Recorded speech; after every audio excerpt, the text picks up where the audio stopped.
पाकिस्तान में हुए आम चुनाव के नतीजे सामने आ गए हैं। गुरुवार को 855 निर्वाचन क्षेत्रों में नेशनल असेंबली और प्रांतीय विधानसभाओं के लिए मतदान हुए थे। इसके बाद 2 दिन तक वोटों की गिनती हुई। सबकी नजरें संसद के निचले सदन नेशनल असेंबली के नतीजों पर है, जहां कुल 266 सीटों के लिए चुनाव हुए थे। नतीजों में सबसे ज्यादा सीटें पूर्व प्रधानमंत्री इमरान खान की पार्टी पाकिस्तान तहरीक-ए-इंसाफ यानी PTI समर्थित उम्मीदवारों ने जीती। दूसरे नंबर पर नवाज शरीफ की पार्टी पाकिस्तान मुस्लिम लीग N यानी नवाज है। PMLN सुप्रीमो नवाज शरीफ ने अपने भाषण में गठबंधन सरकार बनाने की इच्छा का संकेत दे दिया है। वहीं इमरान समर्थकों ने आरोप लगाया है कि चुनाव आयोग धांधली कर रहा है।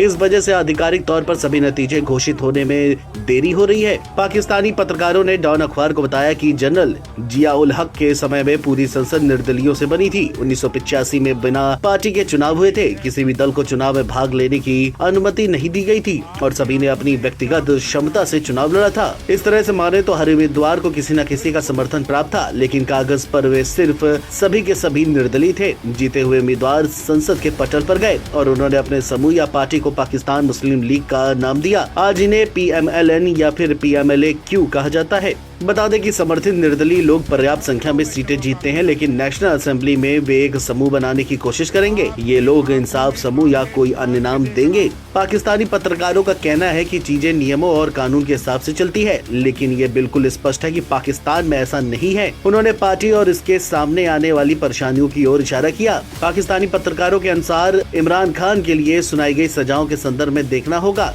कि हमें PTI नेताओं और समर्थकों को दी गई सजाओं को देखना होगा। पार्टी का चुनाव चिन्ह भी छीन लिया गया है। जब हम उस विशेष संदर्भ को देखते हैं तो कोई रास्ता नहीं दिखता कि PTI के लिए कोई राहत होगी, चाहे वे किसी भी नियम का पालन करें या ना करें। पाकिस्तानी पत्रकारों के अनुसार एक बार जीते हुए उम्मीदवारों को सूचित कर दिया जाता है तो उनके पास ये तय करने के लिए 3 दिन का समय होता है। इस दौरान उम्मीदवारों के सामने विकल्प होंगे कि क्या वे निर्दलीय के रूप से किसी राजनीतिक दल का समर्थन करना चाहते हैं या एक समूह के रूप में किसी पार्टी में शामिल होना चाहते हैं। पाकिस्तानी पत्रकारों के अनुसार अगर PTI समर्थित निर्दलीय संसद में सबसे बड़े समूह के रूप में उभरना चाहते हैं तो उन्हें मौजूदा राजनीतिक दल में शामिल होना होगा। उन्होंने कहा कि MWM पार्टी का नाम का उल्लेख किया जा रहा है। MWM पहले से ही एक पंजीकृत पार्टी है। दोनों पार्टियों ने पहले स्थानीय निकाय चुनावों के लिए गठबंधन किया है। यही निर्दलीय उस पार्टी में शामिल होते हैं तो उन्हें आरक्षित सीटें भी मिलेंगी और उनकी संख्या और भी बढ़ जाएगी और फिर वे सदन के नेता के दावेदार हो सकते हैं। वहीं पाकिस्तानी पत्रकार शाहजेब जिलानी ने कहा कि इसके लिए भी PTI को एक राजनीतिक दल में शामिल होना होगा। अगर वे मौजूदा पार्टियों में से एक गुट के रूप में जाते हैं तो जाहिर तौर पर वे सदन के नेता का चुनाव करना चाहेंगे।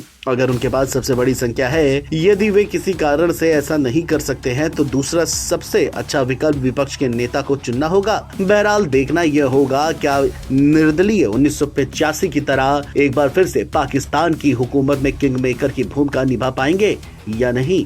Video desk NBT online.